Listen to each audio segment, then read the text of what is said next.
An initial public offering, IPO, is the process where a private company lists its shares on a stock exchange and offers them to the public for the first time. Companies can raise equity capital by issuing new stock to the public through an IPO, or current shareholders can sell their shares to the public without generating any new capital. The company that sells its stock, known as an issuer, does it with the assistance of investment banks. The change from a private to a public firm often includes a share premium for current private investors. The private investors might therefore completely realize rewards from their investment. Companies can choose to go public through an IPO, whether they are new or have been in business for decades. Following the IPO, the company's shares are traded freely in an open market. Those shares can then be further sold by investors on the secondary market.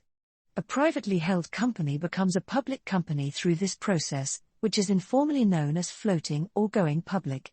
Companies often undertake an initial public offering to raise capital to pay off debts, support expansion projects, boost their public profile, or allow firm insiders to diversify or create liquidity through selling all or a portion of their private shares as part of the IPO. When a private company decides to go public, it engages an underwriter, usually an investment bank, to advise it on the IPO and assist it in determining an initial price for the offering.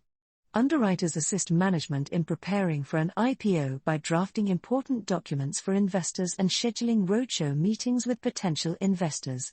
Underwriting is the process through which an investment bank, the underwriter, serves as the intermediary between the issuing company and the investing public in order to help the issuing company sell its initial set of shares.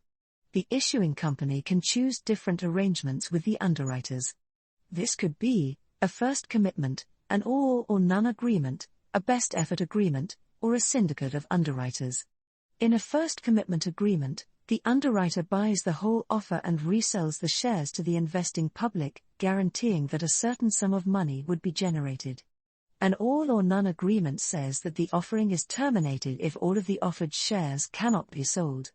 The underwriter does not guarantee the amount raised for the issuing firm under a best efforts agreement.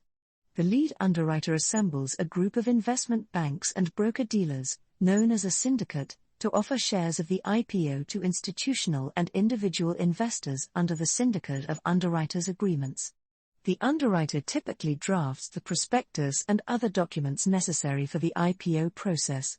In the IPO roadshow, i.e., collective meetings, the issuing firm and the investment bank or underwriter display their financial status, offer price, and everything else that a potential investor needs to know. The presentations are made in front of investors, retail buyers, institutions, and others in order to entice them to participate in the upcoming IPO. After obtaining regulatory approval for the IPO, the issuing company and the underwriter determine the offer price and the exact number of shares to be sold. The offer price must be set since it is the price at which the issuing firm raises funds for itself. IPOs are frequently underpriced in order to guarantee that the issue is fully subscribed to by public investors. After bringing the issue to market, the underwriter must offer analyst recommendations, after market stabilization, and the creation of a market for the shares issued. The underwriter performs after market stabilization by acquiring shares at or below the offering price in case of order imbalances. The final phase is to transition the shares to the market competition following the IPO. This begins around 25 days after the process of becoming public is completed. A successful IPO is judged through market capitalization and market pricing. The main benefit of an IPO is that the company gains access to investment from the investing public to raise funds, which facilitates simpler acquisition deals. The increased transparency that comes with compulsory quarterly reporting may assist a company to get better credit borrowing conditions than a private company. An IPO can be viewed as an exit strategy for the company's founders and early investors, realizing the full value of their private investment. Although an IPO has numerous advantages, it also has considerable costs, most notably those related to the process, such as banking and legal fees, as well as the ongoing necessity to disclose crucial and sometimes sensitive information.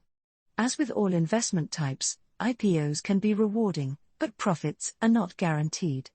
Ultimately, Investors should evaluate each IPO based on the prospectus of the company going public, along with their own financial situation and risk tolerance.